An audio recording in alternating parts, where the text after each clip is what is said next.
Hi friends, welcome to Soundarya Soumiyam YouTube channel. இன்றைக்கி பார்க்க போகிறது எல்லோருக்கும் பிடித்தமான அருமையான ஈவினிங் ஸ்நாக்ஸ் ரெசிப்பியில் ஸ்வீட் ரெசிபி தான் செய்ய போகிறோம். அது என்ன ரெசிபினாக்கா சுருள் பூரி தாங்க. இந்த சுருள் பூரி எல்லோருக்குமே பிடிக்கும். இந்த மழை காலத்தில் இப்போ மழை பேஞ்சிக்கிட்டு இருக்க நேரத்தில் இந்த மாதிரி செஞ்சு சாப்பிடும்போது சூப்பராக சுவையாக இருக்கும். அது எப்படி செய்கிறதுன்னு பார்க்கலாம் வாங்க. அதுக்கு முன்னாடி நம்ம சேனலுக்கு சப்ஸ்கிரைப் பண்ணாமல் பார்க்குறவங்களாம் சப்ஸ்கிரைப் பண்ணுங்கள். வீடியோ பிடிச்சிருந்தால் லைக் பண்ணுங்கள். கண்டிப்பாக உங்கள் ஃப்ரெண்டு ரிலேட்டிவ்ஸ்க்கெலாம் ஷேர் பண்ணுங்கள். பெல் ஐக்கானை கிளிக் பண்ணி வச்சுக்கோங்க. அப்போ தான் நாங்கள் போடுற வீடியோ முன்னாடியே வந்து சேரும். வீடியோவை கண்டிப்பாக ஸ்கிப் பண்ணாமல் பாருங்கள். அப்போ தான் வந்து நாங்கள் சொல்கிற டிப்ஸ் எல்லாமே உங்களுக்கு புரியும். அப்போ தான் ஈஸியாக செய்ய முடியும். இது எல்லோருக்கும் தெரியும்னு நினைப்பீங்க. ஒரு சிலர் பார்க்குறவங்க சின்ன பசங்க யாராவது பார்த்தாங்கன்னா தெரிஞ்சுக்கிறதுக்கு சான்ஸ் அதிகமாக இருக்கும். அதனால் வந்து வீடியோவை ஸ்கிப் பண்ணாமல் லாஸ்ட் வரைக்கும் பாருங்கள். அப்போ தான் உங்களுக்கு எல்லாமே விஷயமே கரெக்டாக தெரியும். வாங்க வீடியோக்குள்ளே போகலாம். இந்த சுருள் பூரி செய்கிறதுக்கு நம்ம வந்து 2 வகையான மாவில் செய்யலாம். அது என்ன மாவுன்னா எல்லாருக்கும் உங்களுக்கு தெரிஞ்சிருக்கும். கோதுமை மாவுலேயும் செய்யலாம். நம்ம வந்து மைதா மாவுலேயும் செய்யலாம். இப்போ நான் எடுத்துக்கிறது வந்து மைதா மாவு தான். இப்போ என்கிட்ட மெஷர்மெண்ட் கப்பு இல்லாதனால நான் வந்து ஒரு சின்ன டம்ளர் அளவுக்கு 2 டம்ளர் அளவுக்கு நான் வந்து மைதா மாவு எடுத்திருக்கேன். நீங்கள் கோதுமை மாவு கூட இதே அளவுக்கு எடுத்துக்கலாம். இந்த மாவு வந்து அளவு வந்து உங்கள் குவான்டிட்டிக்கு தகுந்த மாதிரி நீங்கள் எடுத்துக்கோங்க. நான் வீடியோவுக்கு தகுந்த மாதிரி 2 கப் அளவுக்கு நான் வந்து 2 டம்ளர் மாவு எடுத்திருக்கேன். அதில் வந்து நீங்கள் ஃபுட் கலர் வச்சுருந்தீங்கன்னா எனி கலர், எல்லோ கலருன்ட்டு இல்லை, எனி கலர் ஃபுட் கலர் சேர்த்துக்கலாம். இப்போ நான் வந்து எனக்கு ஃபுட் கலர் வந்து பிடிக்காதுன்றனால நான் வீட்டில் மஞ்சத்தூள் வச்சுருக்கேன். மஞ்சத்தூள் ஒரு 1/2 ஸ்பூன் சர்க்கரை டேஸ்ட்டுக்காக, ஒரு சிட்டிகை உப்பு, கொஞ்சம் எண்ணெய் ஊற்றி இந்த மாதிரி தண்ணி தெளித்து நீங்கள் வந்து பிசையணும். ஏன்னு கேட்டிங்கன்னா உங்களுக்கு எல்லாருக்குமே நம்ம எல்லாருக்குமே வந்து சப்பாத்தி மாவு எப்படி பிசையிறதுன்ட்டு கண்டிப்பாக தெரிஞ்சிருக்கும். அதே மெத்தடு தாங்க. சப்பாத்தி தான் இது. சப்பாத்தி மாதிரி செஞ்சுட்டு நம்ம வந்து சுருள் சுருளாக சுருட்டி நம்ம பூரி சேர்ப்போம். அவ்வளோதான் வித்தியாசம். வேறு எதுவுமே இல்லை. பெரிய பெரிய வித்தியாசம்லாம் கிடையாது. என்ன ஒன்று, நம்ம பிசையிறது கரெக்டாக பிசையணும். இந்த மாதிரி தண்ணி தெளித்து தெளித்து இழுத்து இழுத்து பிசையணும். அப்போ தான் நம்மளுக்கு மாவு ரொம்ப வந்து சாஃப்ட்னஸாக கொடுக்கும். இந்த நம்ம வந்து அதிகமாக தண்ணி ஊற்றிட்டோம்னா அந்த மைதா மாவு வந்து சட்டுன்னு வந்து நம்ம கொச கொசன்னு ஆகிடும். கைகளில் ஒட்டிக்கிட்டே இருக்கும். நம்மளுக்கு வந்து சப்பாத்தியெல்லாம் தேய்க்கிறதுக்கு வராது. அதனால் தண்ணியை தெளித்து தெளித்து இந்த மாதிரி இழுத்து இழுத்து விட்டு இந்த மாதிரி தேய்ங்க. அப்போ தான் நம்மளுக்கு நல்லா வரும் அந்த சப்பாத்தி. எதுவுமே நல்லா சாஃப்டாக இருக்கும். இந்த மாதிரி தேய்ச்சிக்கிட்டிங்கன்னா தான் கைகளில் நம்ம லாஸ்ட்டாக இதோட பதம் என்னன்னு பார்த்தீங்கன்னா, நம்ம அந்த மாவு பிசைஞ்சிட்டு லாஸ்ட்டாக நம்ம கையை தொட்டு பார்த்தோன்னா மாவு பதமே ஒட்டியிருக்கக்கூடாது. மாவு மாவு தேய்ச்சோமா அப்படின்றதுக்கு அளவுக்கு நம்ம கைகள் சுத்தமாக இருக்கணும். அதுதான் கரெக்டான பதம்.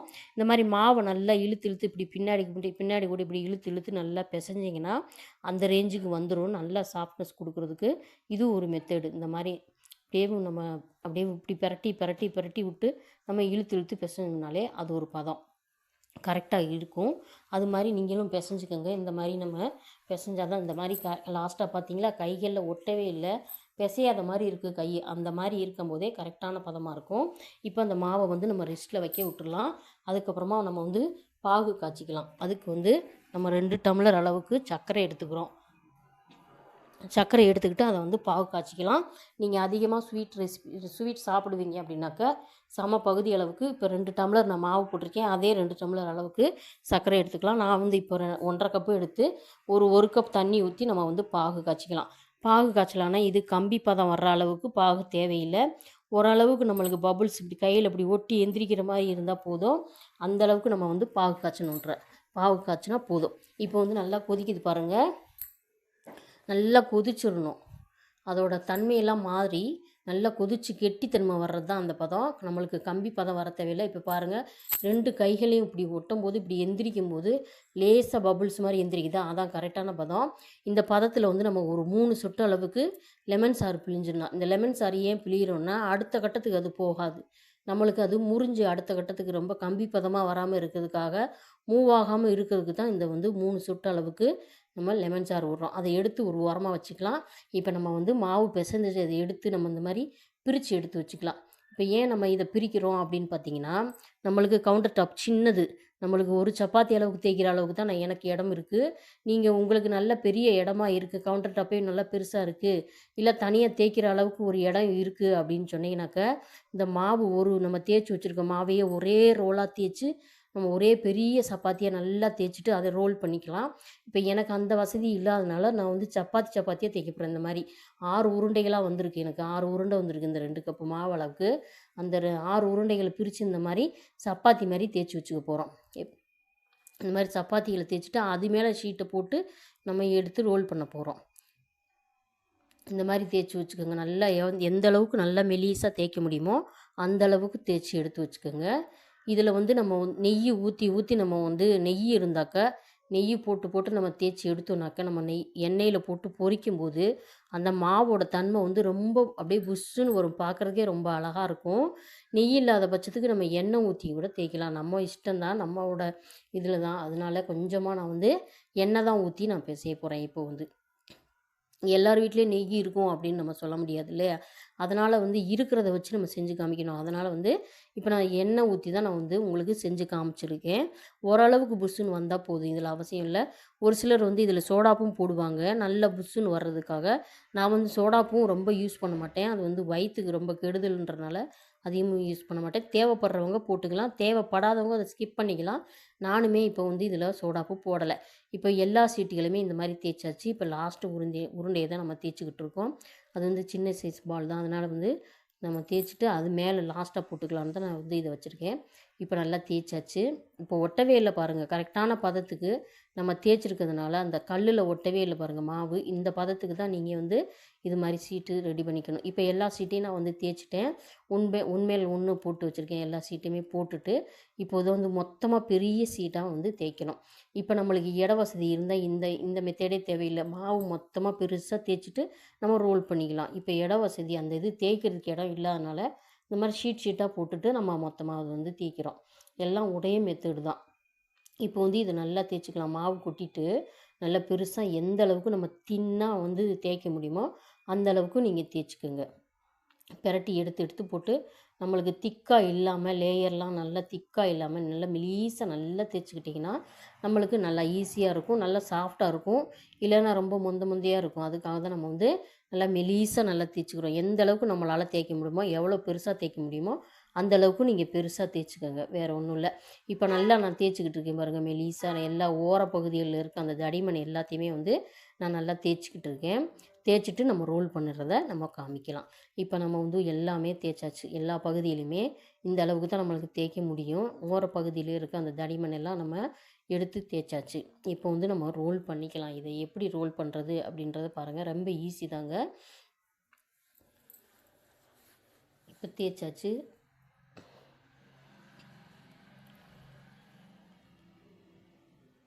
இது வந்து செய்கிறதுக்கு ரொம்ப ஈஸி. மழைக்காலத்தில் சாப்பிட்றதுக்கு ரொம்ப சூப்பராக இருக்கும்.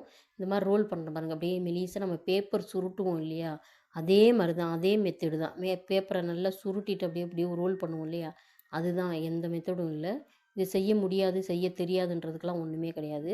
அப்படியே ரோல் அப்படியே சுற்ற வேண்டியதான். அப்படியே அழகாக ஈஸியாக வருது பாருங்கள். அப்படியே குச்சி மாதிரி அப்படியே அழகாக சுற்றிட்டு அப்படியே வெட்ட வேண்டியதான். பார்த்தீங்களா? இப்போ வந்து ஒரு பெரிய கொம்பு மாதிரி ஆயிடுச்சு, கம்பு மாதிரி ஆயிடுச்சு. இப்போ இதை வந்து நம்ம வெட்டி எடுக்க போகிறோம் கத்தியால். சின்ன சின்ன பீஸாக கட் பண்ணிக்கோங்க. அப்போ தான் நம்மளுக்கு வந்து அது பொரிக்கும் போது நல்லாயிருக்கும். நீங்கள் பெருசு பெருசாக வெட்டிட்டிங்கன்னா அப்படியே மொந்தையாக இருக்கிற மாதிரி இருக்கும். அதனால் வந்து சும்மா ஒரு 1/2 இன்ச்சு அளவுக்கு நம்ம வெட்டிக்கலாம். இந்த மாதிரி வெட்டி எடுத்துக்கிட்டு நம்ம எண்ணெயில் போட்டுக்கலாம். எல்லா பீஸையுமே இதே மாதிரி வெட்டி எடுத்துக்கோங்க. இப்போ பாருங்கள், உள்ளே பார்க்கும்போதே உங்களுக்கு தெரியும். அப்படியே சின்ன சின்ன லேயராக இருக்கா? அதான் சுருள் சுருளாக சுற்றி இருக்குதா? அதாங்க, அதுதான் நம்மளுக்கு சுருள் பூரின்னு நம்மளுக்கு இதாக இருக்குது. இப்போ இதை ஒரு தட்டில் எடுத்து வச்சுட்டு நம்ம எண்ணெயை காய வச்சுட்டு இது பண்ணிக்கலாம். இப்போ பாருங்கள், அந்த இதை வெட்டி எடுத்து வச்சதை இந்த மாதிரி நம்ம கை விரலால் இந்த மாதிரியே அமுக்கிக்கலாம். இல்லைனாக்கா நம்ம சப்பாத்தி கட்டையிலே இந்த மாதிரி தேய்ச்சும் எடுத்துக்கலாம். இன்னி பெருசாக வேணும்னாலும் தேய்ச்சி எடுத்துக்கலாம், அவங்கவுங்க விருப்பத்தை பொறுத்து. இப்போ நான் இந்த அளவுக்கு சின்னதாகவே போட்டுக்கிட்டேன். இதுதான் எனக்கு ரொம்ப பிடிக்குன்றனால நான் இந்த அளவுக்கு தேய்ச்சிக்கிட்டேன். இன்னும் கொஞ்சம் நீட்டமாக வேணும், பெருசாக வேணும், நீளமாக வேணுன்றவங்க சப்பாத்தி கட்டையை வச்சு இன்னும் ஒரு இழுத்திங்கன்னா இன்னும் நீட்டமாக வந்துடும். இப்போ வந்து நம்ம கடாயில் எண்ணெய் ஊற்றி சூடு பண்ணிக்கலாம். இது இரும்பு கடாயாக இருந்தால் ரொம்ப டேஸ்ட் கொடுக்கும். இந்த பொரிக்கிற ஐட்டத்துக்கு நம்ம இரும்பு கடாயில் நம்ம செஞ்சோம்னாக்க அந்த நெருப்பு வந்து ஒரே ஈவனாக வர்றதுனால அந்த பொரிக்கிற பொருள் வந்து டேஸ்ட்டாகவும் இருக்கும், நல்லா சாஃப்டாகவும் இருக்கும். நம்ம இல்லாத பட்சத்துக்கு நான் அந்த கடாயில் தான் பொரிக்கணும். இப்போ வந்து எண்ணெய் காஞ்சிருச்சு. இந்த எண்ணெய் காய்கிறது எப்படின்னு பார்த்தீங்கன்னா, புகை வர்ற அளவுக்கு காய வைக்கக்கூடாது, ரொம்ப மைல்டாகவும் இருக்கக்கூடாது. மீடியமான அந்த ஹீட்டில் காஞ்சிக்கிட்டு இருக்கணும். ஏன்னு கேட்டிங்கன்னா, இது வந்து உள்ளே வெந்திருக்கும், வெளியே அப்படியே செவந்து போயிடும். அதுக்காக தான் சொல்கிறேன். இப்போ இதே மாதிரிகள் போட்டு எடுத்துகிட்டு நம்ம வந்து ஜீராவில் போட்டு சர்வ் பண்ணலாம். இப்போ வந்து மழை பெஞ்சிக்கிட்டே இருக்குது. தினமுமே வந்து சாயந்தரம் நேரத்தில் மழை பெஞ்சிக்கிட்டே இருக்குது. இந்த மாதிரி டைமில் மழை பெய்யும் போது இந்த மாதிரி சூடாக சுவையாக டீ குடிக்கும்போது இந்த மாதிரி சாப்பிட்லாம். இல்லை டீ குடிக்காத சமயத்துலையும் சாப்பிட்டாக்க சூப்பரான ஒரு ஈவினிங் ஸ்நாக்ஸ் ரெசிபி. இப்போ பாருங்கள் நல்லா செவந்து வெந்துக்கிட்டு இருக்கு. இதை கரெக்டான பதமாக பார்த்து இந்த மாதிரி எடுத்திங்கனாக்க உள்ளே பாருங்கள் அப்படியே ரோல் ரோலாக சுற்றி சுற்றி இருக்குதா, அதனால தான் இது சுருள் பொரின்னு பேர் வச்சுருக்காங்க போல். இப்போ வந்து எடுத்தாச்சு. இதை எடுத்துட்டு நம்ம காய்ச்சி வச்சுருக்க அந்த ஜீராவில் போட்டு சர்வ் பண்ண வேண்டியதுதான். இது ரொம்ப நேரம் ஊறணுன்ற அவசியம் இல்லை. அப்படியே போட்டு எடுத்துட்டு நம்ம சாப்பிடும்போது அந்த ஜீராவை ஊற்றி சாப்பிட்டாக்கா சூப்பராக சுவையாக இருக்கும். அப்படியே தேனில் ஊறின மாதிரி அந்த டேஸ்ட்டு கொடுக்கும். இதில் தேவைப்பட்டாக்க 2 ஏலக்காவும் தட்டி போட்டுக்கலாம். டேஸ்ட்டு நல்லாயிருக்கும். அந்த வாசனையோடு நல்லாயிருக்கும். நீங்களும் இதே மெத்தடில் செஞ்சு கொடுங்க. வீடியோ பிடிச்சிருந்தா லைக் பண்ணுங்கள்.